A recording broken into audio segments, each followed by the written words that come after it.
got a big mouth. Ain't out there. I talk from my heart. I'm real. You know what I'm saying? Whatever comes. But my controversy probably. And it's not my fault. I'm trying to find my way in the world. You know, I'm trying to be somebody instead of just make money off everybody. You know what I'm saying? And so I go down paths that haven't been traveled before, and I usually mess up. But I learn, you know what I'm saying? I come back stronger. You know, I'm not talking ignorant, you know what I'm saying? So I obviously put thought into what I do. Your karma, everything that you do bad comes back to you. So anything that I'm doing that's bad, I'm going to have to suffer for it. But in my heart, I think what I'm doing is right. You know what I mean? And I think heaven is just, when you sleep with a good conscience. You don't have nightmares. And hell is... What's going on, everyone? It is your girl, Queen Quee, and this is the Boomerang Effect. The topic of today will be, do you feel like a sellout once you date outside your race? Or are you considered a sellout if you date outside your race? And the reason why I wanted to sit up here and talk about this topic about interracial relationship is because that I was running through a clip and I noticed that I had a clip saved with Katt Williams and Fat Joe doing an interview, and the title had said, Katt Williams expresses his love for Black women, says drugs and white women have messed up a lot of careers. And I thought that was very interesting, him being a Black celebrity and him voicing that and saying that drugs and white women, basically interracial relationships, had destroyed a lot of careers. And then on top of that, I ran across some clips of Kevin Samuel and Dr. Umar Johnson having like a little beef, and the beef was mostly behind their different opinions on, you know, kind of like the encouragement of Black women. So we'll get into that a little bit later on. Before I start the podcast, I do want to let people know that here at the Boomerang with Queen Quee, it is solely, at the end of the day, we believe in unity. My opinion is that my opinion. Everybody has an opinion, good, bad, or indifferent. We can always agree to disagree. I am always willing to hear feedback, criticism, comment, and stuff like that. I do not want people to think that this podcast is to basically separate or attack a group of certain people. I love everybody. This is not only Black and white. It can be Black and Hispanic. It can be white and Hispanic. It can be different races. Anything with dating outside your culture. So I definitely do not want anybody to take anything that I say on this podcast personal. You know what I'm saying? Like, you can always like, share, comment, give me your feedback.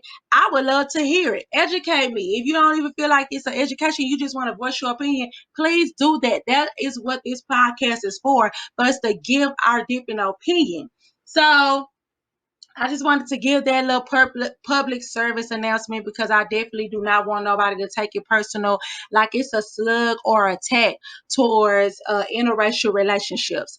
So before I start, we're going to get into a clip with Katt Williams and what him and Fat Joe was talking about. Everything I know, I owe that to Black women. You know what I mean? Black women are the essence of this creation, and that's why it endures. That's why it's special at all. It's because of that. So the Black women. So you're not. I can see Katt Williams with a white girl. No, you couldn't, and you haven't ever. You should not forget. Not because it's not because I can't, and it's not because of anything to them. It's not that. It's that when I was coming up, when I was reading the books of what would mess up the people in the entertainment business, it was if they were a Black guy, it was the drugs and it was the white women. And that's what messed up all of these stories that I read. And I just said, okay, when I come in, I'm not going to do those two things. I'm not going to do nothing other than what I'm doing right now. And right then, I was smoking weed. Everything I know, I owe that to weed. And I was smoking cigarettes, and that was the end of it. And to this day, all these years later, I'm still on the only two substances I came in with. I'm still just nicotine and THC. That's why you never see the product suffer, because I am the product. That's why he never is nowhere re-upping, because he is re-upped. Yeah. So, you know, the hip hop has always been able to be the music to the soundtrack of my life with all of the artists. And you are an institution in hip hop. You know what I'm saying? I've known Wayne for 15, 20 years. You know what I mean? Like, and I was smoking cigarettes, and that was the end of it. And to this day, all these years later, I'm still on the only two substances I came in with. I'm still just nicotine and THC. That's why you never see the product suffer, because I am the product. That's why he never is nowhere re-upping, because he is re-upped. Okay, so that was Cat Williams and Fat Joe doing an interview, and of course the topic came up. Now, let me just break down what I feel about the clip. First of all, Cat Williams, I don't know how did it start, but he felt the need to let it be known that he loved black women. You sound like, I love black women, I love this and that. For whatever reason, he was encouraging the fact of, black women are beautiful and powerful. Just probably some encouraging words that he just decided to say. And then you got Fat Joe, roly poly, neck, 5 triple beam neck, head behind. I think that it was very classless and unprofessional and just tacky, especially when you're a host and then you see that this person is speaking on a certain type of person or group of people, and then you feel the need to throw something in his face, like you trying to shoot a slug at him and stuff like that. Like, I just feel like with black women, and that's something that I hate at times, because I feel like that every time we're always the center of attention. It's some way, somehow, whether it's good or bad, 9 times out of 10, even when someone's speaking good on a black woman, you always got somebody want to double back and ask the question or sit up here and put their 2 cents in. It was no need for him to even bring in that, well, you look like you date white women. You look like you would date a white woman. Why does that matter? I don't care if I didn't bust down 20 white women. Right now, I'm talking about black women. I'm talking about black goddess. I'm trying to encourage my black sisters out there. So why are you bringing up the fact that you feel or you think or you thought that he date white women? And it was just kind of like, to me, you got to be careful, because I feel like he felt like, well, let me go ahead and put him on blast. Yeah, he trying to encourage black women, but whatever. You a date a white woman. And if that is the case, and Cat Williams sit up here and have dated a white woman, it's not a big deal. But it's just the fact of, why do you feel the need to sit up here and add that on or ask him that question or say that once he is praising black women? Like, and I'm glad he let it be known. Oh, no, I didn't. Put me on a picture. You know what I'm saying? Get them pictures together, because it's pressure. Yeah, Cat Williams, let him know. No, you haven't. And it was funny because it's kind of like he he laughed it off. Fat Joe laughed it off, but it was like, no, sir, you did not see me that way. And that's one thing I love about Cat Williams, where he's standing his truth on a lot of stuff. And yeah, but that's interesting. What do you guys think about that when he said that he feel like that a lot of athletes and celebrities and different people, they have had, like, their biggest downfall was, 1, dating white women, and 2, drugs. Like, drugs far as like cocaine, heroin, and getting into some heavy drugs. He like, listen, I didn't read books. I didn't see Rosewood, and he didn't say Rosewood, but anybody know that movie when that white woman started screaming stranger danger and rape, and then that black man got in trouble. He didn't see the movies, he didn't see the blueprint. And at the end of the day, he probably felt to himself, I don't want to get into the industry and start dating these type of women, because I don't care how much money and success I got. If they scream stranger danger, that's my ass. So what do you guys feel about that? Do you feel like that is a true statement? Do you feel like a lot of black athletes and celebrities, comedians, actors, everybody that that have dated outside their race and stuff like that, far as white women or a different race of women, and it did not last? Do you feel like that they still came out with a successful story? I honestly agree with Cat Williams on that. I'm just being honest. I really do. When I think about, you got Chad and Evelyn, you got Tiger Woods and his ex-wife, you got a lot of different celebrities, means that once they made it, they start dating outside their race. But then you best to believe, I don't care what they did, whether they did it or not, 9 times out of 10, their career is over once they get into it with their woman. And because I know people like, well, no, 9 times out of 10, they did something. That's the reason why they're in a predicament. Yes. But I noticed where if a black woman sit up here and accuse a black athlete or a celebrity of raping them or basically being violent or any type of stuff like that, it's not taking it serious. It's always, what did she do? What she seemed like she had attitude. Y'all want to pull up her background since pre-K to make sure she didn't do nothing to provoke this man. But let him be married to Becky, and all she said was he raised her voice and she feel uncomfortable. Y'all ready to hang this man for everything. Y'all pulling his record. Y'all stopping his bag and endorsements and stuff like that. So I do feel like that is a red flag that I have always noticed. And Malcolm X said it best. The black woman is the most unprotected because at the end of the day, we are made to look like we're very strong, powerful. We don't have anything called emotions and feelings. So it just disgusts me because it's so many times where when people speak on black women, if you speak on them too highly, you have some people sit up here and try to nitpick and be like, well, whatever, you don't love black women that much. I know you like a white woman. I can see you dating a white woman. That was tacky as hell. Period, point blank. You see what I'm saying? Because it was just like, well, where did that come from? But I'm glad Cat Williams kind of, lined his sausage neck behind up and got it together. But yeah, what do you think about it? Do you think Cat Williams, that was a true statement when he stood up here and said that a lot of successful dudes or men in the industry career has been broken by dating white women and doing, or it has to do with white women or drugs, He said he read the blueprint. He said, and none of that was qualifying for him. He didn't want to even be involved in it.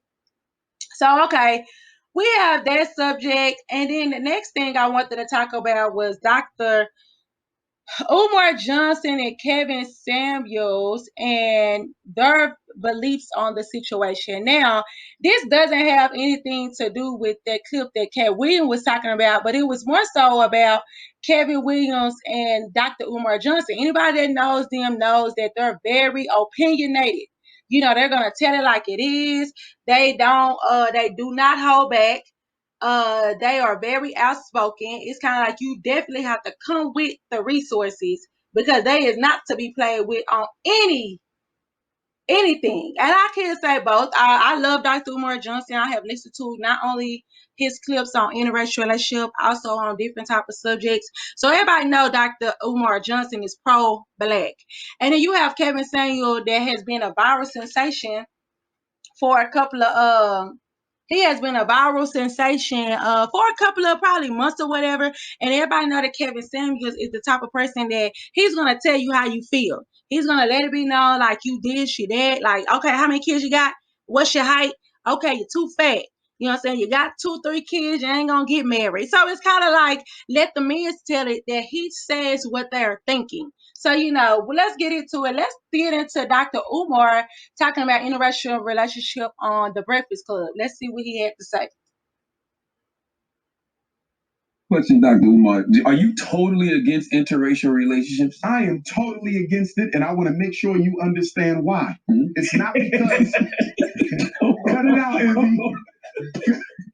Cut it out, Envy. Don't do that, Envy. We have a name for it. We have a name for it. Okay. The Snow Bunny Crisis. Okay. I'm against the Snow Bunny Crisis. And I want your white listeners to understand. Because people be trying to say stuff like, he's the Black Hitler. I'm not the Black Hitler. I am in no way interested in hurting or harming the life of any human. White, Asian, Chinese. I believe in respecting everybody. The reason I'm against interracial marriage, Envy and Charlemagne, is because marriage is an economic contract. It's an economic contract. Most women do not marry down in status. They marry up. And if you don't believe me, show me a rich white woman married to a broke-ass black man. Have you ever seen a rich white woman marry a broke-ass black man? No, you have not, and you never will. Because marriage ain't about love, it's not colorblind, and it is totally economic. So if marriage is an economic unification in a contract, how can we, who don't have enough already, give so much to the white woman and to white people who have already taken too much when we got all these black women out here who will never get married? Only 1 out of every 4 black women in America will ever taste marriage. And half of them who taste marriage will be divorced within 5 years. If you want to save the black family, if you want to save the black family, you have to protect it. And in order to protect it, you have to be against interracial marriage. You can't say, I love the black family, but I don't have a problem with interracial marriage. Interracial marriage is eliminating the black family because it is not providing our women with enough available and able black men to be their husbands. So you're It's not just white. It's not just white women. You just feel white women, Asian, Everybody. Nobody should be marrying out the race because there's political consequences, DJ. question, Dr. Umar. Are you totally against? Okay, so Dr. Umar said that, and to be honest with you, go check out his whole interview on the Breakfast Club on YouTube. He said a lot more on that subject that made a lot of sense to me. I mean, I loved it. I listened to the whole interview, and it definitely was good. So even on that clip alone, I felt what he was saying, and I felt like that I kind of opened my eyes and made me think like, he could be onto something, or he does have valid points when he sit up here and say different type of stuff. And when he talked about the interracial relationship and keeping it, everybody dating within their race, because a kid will not grow up in confusion and feeling like they have to pick a side.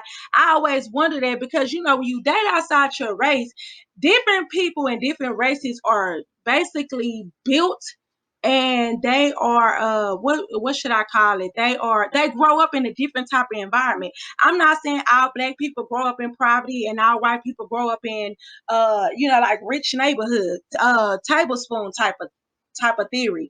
But at the end of the day, I always wonder, what is it that when a black man sit up here and in his younger days, say for example, even before you even make it big or whatever, like in your younger days, you are dating black girls. You see what I'm saying? Like, you're in love with a black woman, you dating black women, but as soon as you get 2 nickels to rub together and you become famous, you are dating outside your race. You're quick to sit up here and leave that so-called high school sweetheart that was with you when you didn't have nothing. See, black women, I feel like, dang, we good enough for y'all to have when y'all don't have nothing, or y'all going through that phase or whatever. But then once you get to a certain level of success, you feel more pleasure of getting those same women that wouldn't look at you any other day if you wasn't where you was at, where you was at in life.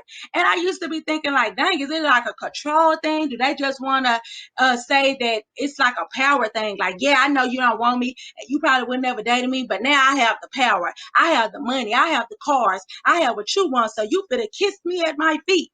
So I just always wondered that, but that is true. Where I feel like what Dr. Umar kind of like elaborated, where you have never rarely seen a successful white woman with a broke black man. Never.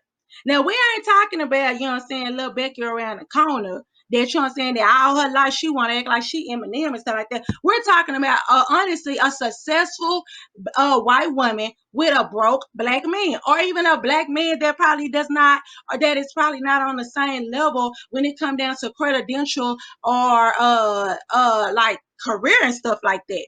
We could be just talking about in that purpose, but you always see a black man, a rich black man with a white woman. So, and you're right. I feel like he said, Prince, you're not giving us options. Like I think he said in the podcast too, he was elaborating on the simple fact is that it's not that many choices with black women. So, black women, we don't have a lot of choices. No shame, no tea, but it's either the man is gay or down low, or 9 times out of 10, they are married, or they are dating outside their race, especially if they feel like they're on a certain level, they're dating outside their race. So that is a good question. Do you feel like that he's correct on saying that we should always stick with our own race when it comes down to producing? And I always wonder too, what is it that makes people automatically want to get into an interracial relationship? Is it their childhood? And I never forget, I was talking to a friend of mine, and he was saying that his sons, he have 3 sons that are all of age now, all legal, all 18 and up. And he was like, his sons always made it clear that they wanted somebody exotic, somebody foreign. I want them light skin, high yellow, or damn near white. And then, he loves darker women. He said that, I love dark skinned women. I love chocolate women. I love my sisters. And then his sons want somebody that is basically, a different race and everything else.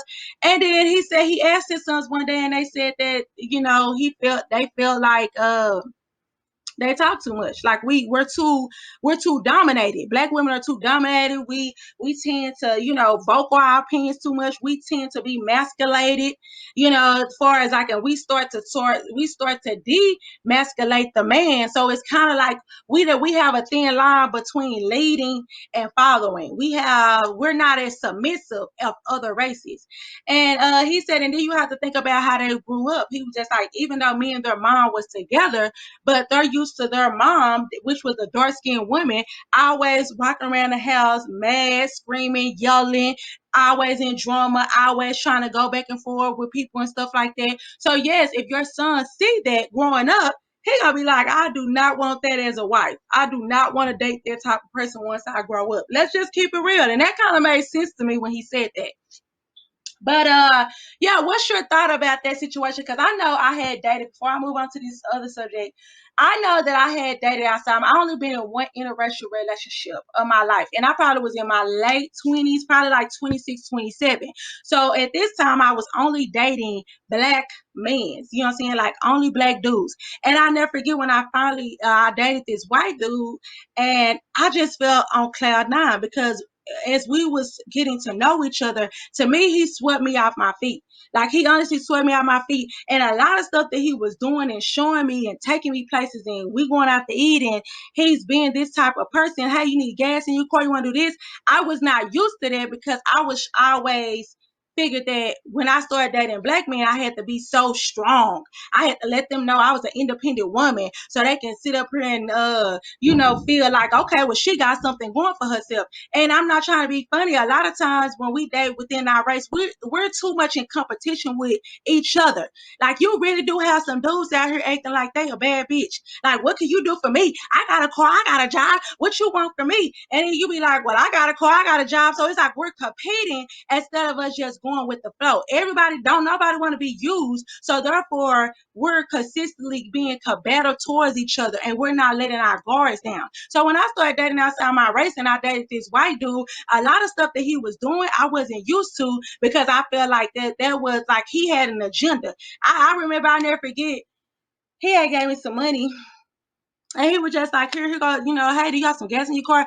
Here goes some gas and something to eat for later on. And I remember I got frustrated. I said, why are you giving me this money? Like, I'm not trying to be funny. Like, what do you think that, I don't want you to say that you always giving me stuff or whatever. Like, I'm not that type of person. I'm not fit to have sex with you for this, and that. And he was looking at me because he was so confused. He was just like, well, I'm just doing stuff that I thought that was normal. I'm doing what a man is supposed to do. Like, it's not the fact of I'm trying to get something out of you. This little stuff and these gestures that I'm doing, this is the man within me. This have nothing to do with having an agenda. So yeah, I kind of was like, oh my God, like I wasn't used to that. So I'm not gonna lie, I started telling people like, if they're not Hispanic or white, I don't want to deal with my brothers no more. And to that one fateful day, because I don't care how much, you know what I'm saying, you don't know people deep-rooted issues that they have going on. Do you not know when me and him got into an altercation, it took us to get into one altercation where, you know what I'm saying, like we was kind of like going back and forth. And then he sit up here and he sit up here and said the nigger word. He sit up here and said, if I come over there and see any nigger over there, you best believe it's going to be a problem. And I thought that was so crazy. I was such in shock. We haven't talked since then, but I was such in shock because I was thinking to myself, this man had a biracial child.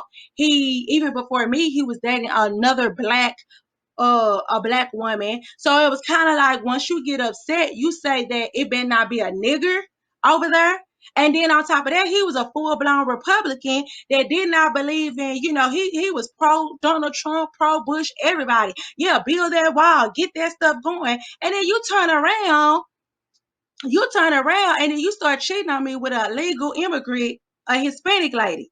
that's illegal. That ain't got papers, but you for this, and that. But on the outside, you're pro-Republican. You know what I'm saying? So it was kind of like, I thought to myself with Dr. Umar Johnson when he said that, like, you don't know people's agendas. So please be very mindful. Just because you date outside your race, make sure that they're very educated on your culture. Because half of the time when you date outside your race, you're never comfortable. I can always remember me never being as comfortable as I was when I dated black men.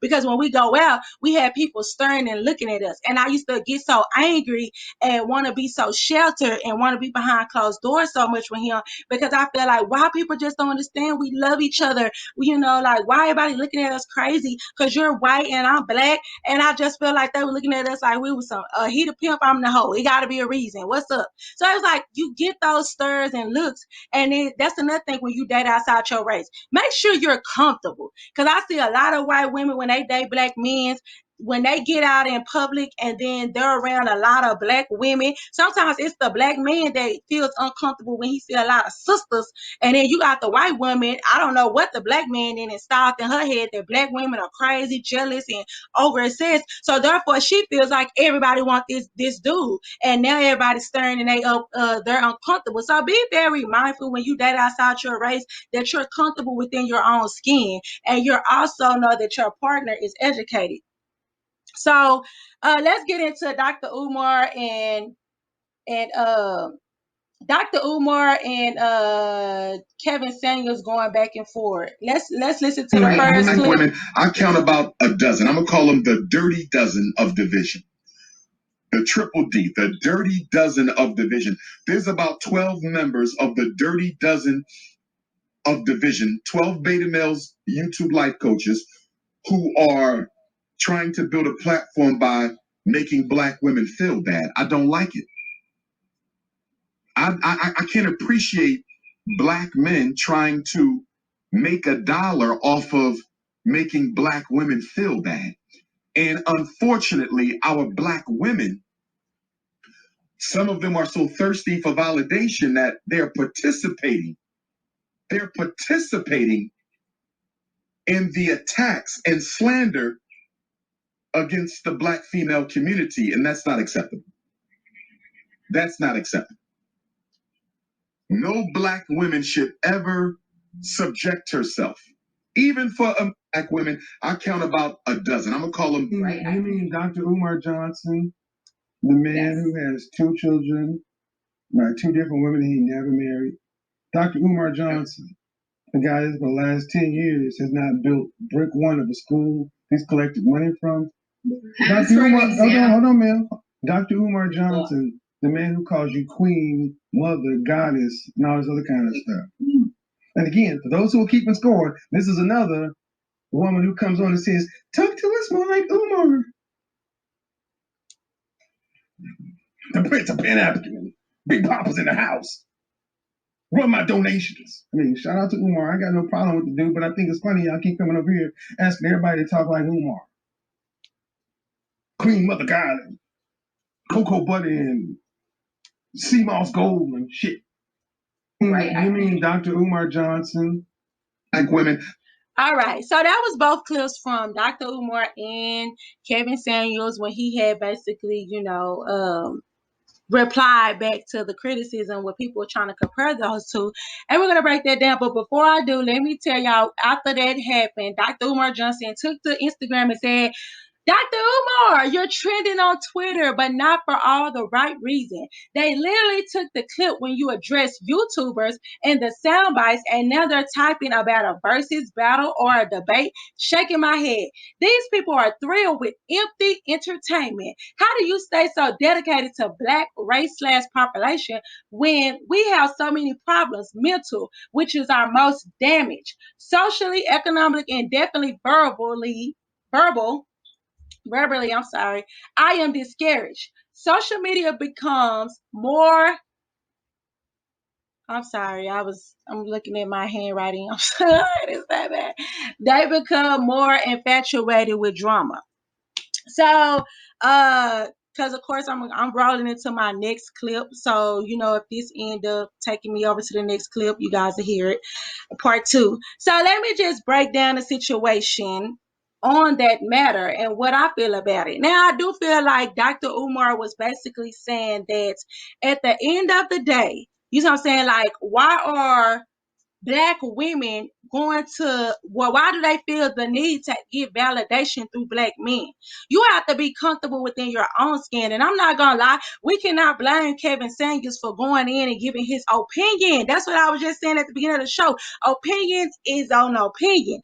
Everybody have them. And let me just stop let me just stop the podcast right now.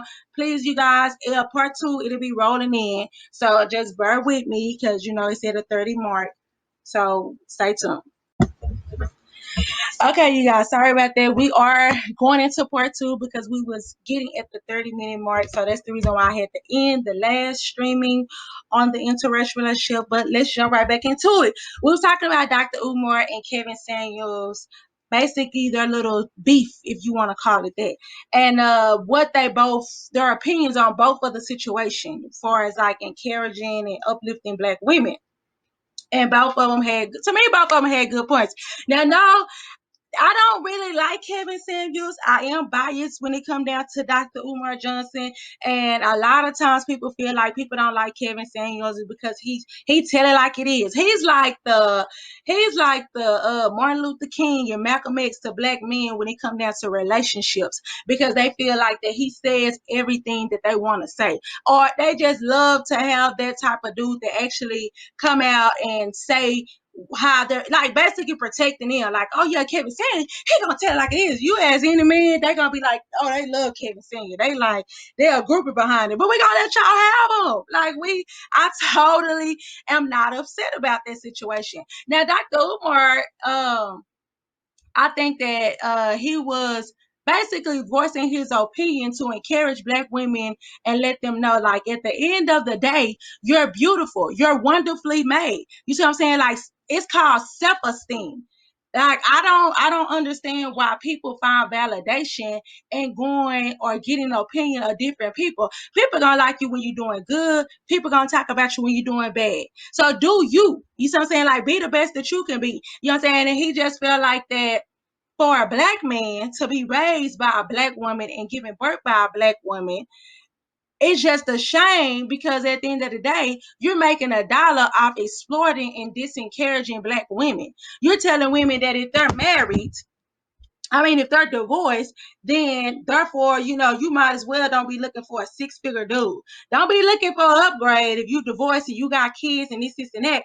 And that's something that I do agree with, because I feel like with Kevin Samuels, it's not the fact that, the truth hurt. He just telling y'all what people thinking and how these men think. But it was more so of the simple fact is that you're so busy trying to encourage women to stay in a certain type of bracket or level. It's no such thing as upgrading and changing and not making the same mistake. Yes, a lot of stuff that Kevin Samuels preach about and he talk about, he's spot on. He is telling the truth. But at the end of the day, you have to be mindful that you're telling a woman that's calling in talking about, well, you know what? I want a man with a job and I want him to have this, and that. And at the end of the day, I do agree. Whatever you want in a man, you need to make sure you have for yourself.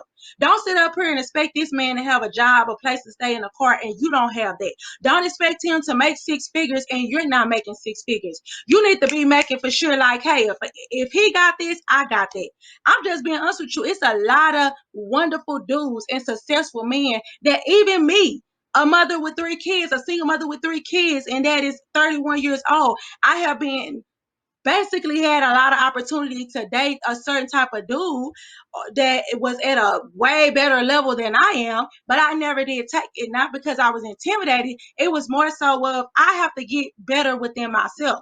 I have to make sure that I'm on a certain level. How can I sit up here and expect this from you or accept this from you, and I don't even have this going on for myself. So, I agree with Kevin Samuels when he talk about that situation, but I do have to disagree when women call and then they want his opinion, and then the first thing he sit up there and do, he tends to kind of like turn them down and let them know, like, well, now you want a man that this and that. What about you? Because you could be telling the person to walk back into an abusive relationship. Maybe she feels like that. Hey, I want a man that's making a certain type of money and he's living a certain type of way. She might feel that way because she probably I feel like at the end of the day, if he have a lot of shit to lose, let's just keep it real. Like Drake say, I only fuck with people that got shit to lose. Because by fucking with somebody that ain't got shit to lose, they'll help you lose it all. So of course, if a woman feel like she want a certain type of man and she makes standards for herself,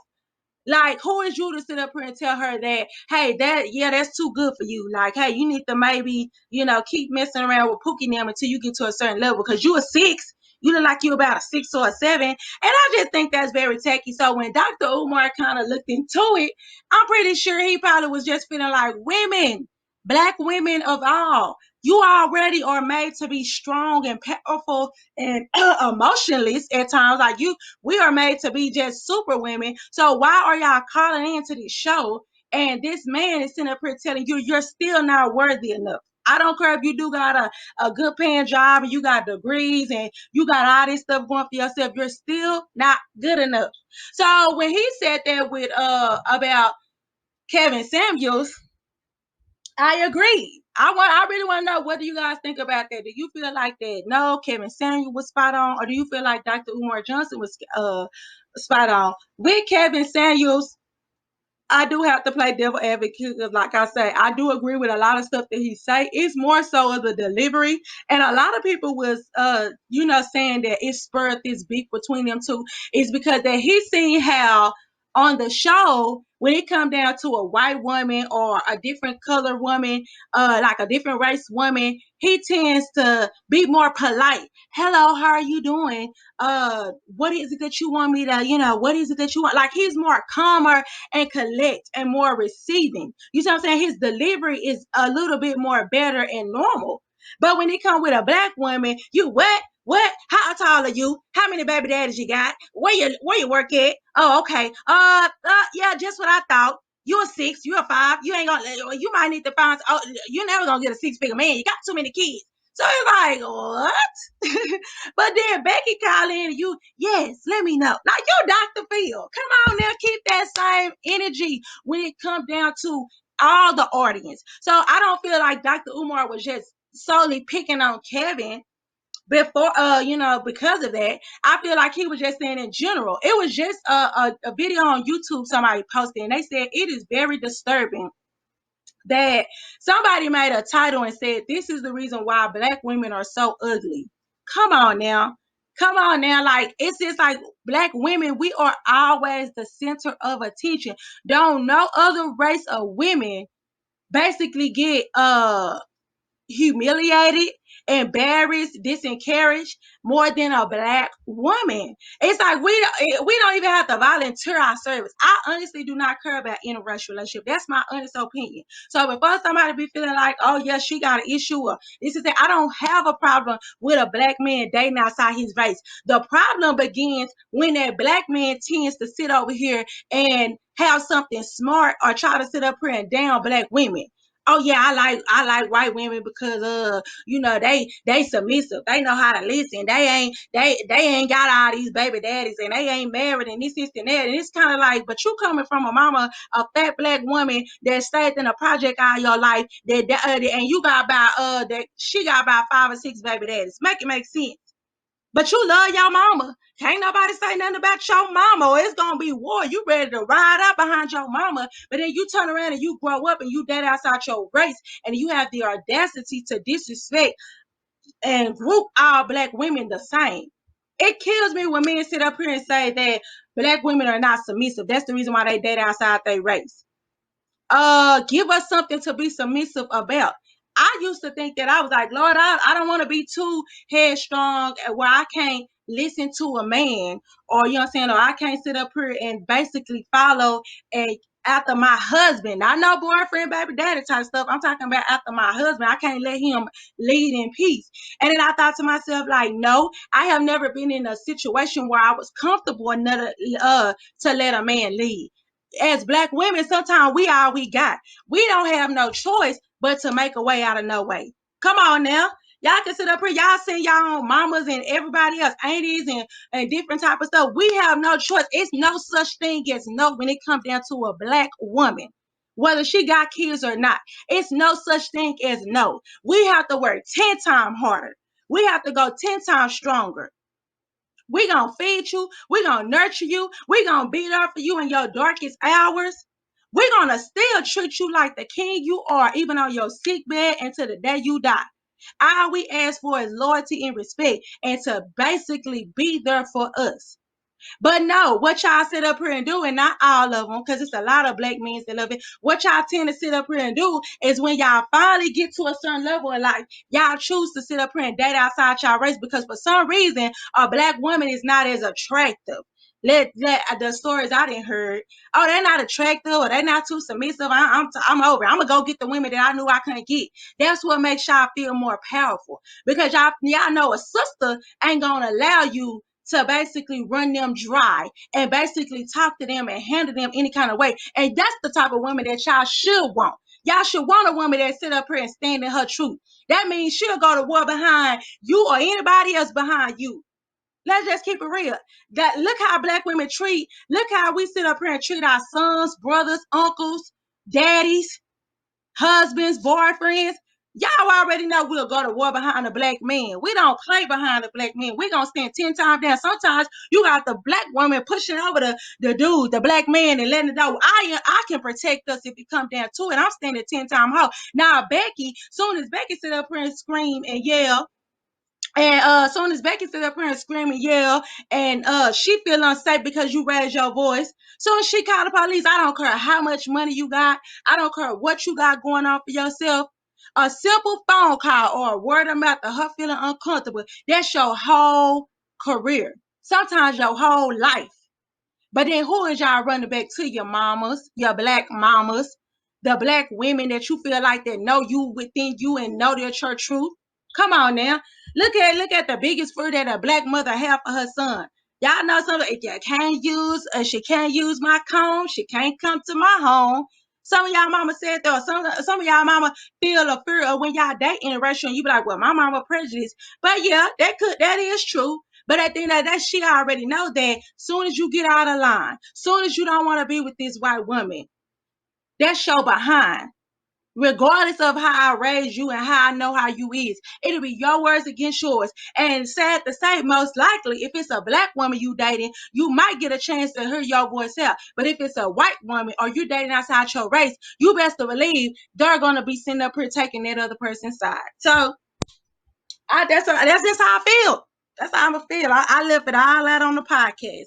I would like y'all to like, share, comment. Let me know what you guys think about this subject. Please, I don't care if it's good, bad, indifferent. Let me know how you guys feel. Yo, raw, uncut, leave a message. I have a message button where you can leave a voice message. You don't have to basically say who you are. You can just leave a message and just let me know what you think about this podcast and how do you feel? Do you feel like that when people date outside their race, that they're a sellout? Do you feel like it's a reason why? What is your reason if you date outside your race? What is the reason that you would date? And what is the reason that you would not date outside your race? The questions that need to be answered. So, love you guys a lot. Thank you for staying tuned. If you stay tuned during this whole podcast, I really do appreciate it. I love you guys all. I don't care if you black, blue, purple, white, whatever. You see what I'm saying? Like, I love everybody the same. Please do not take my opinion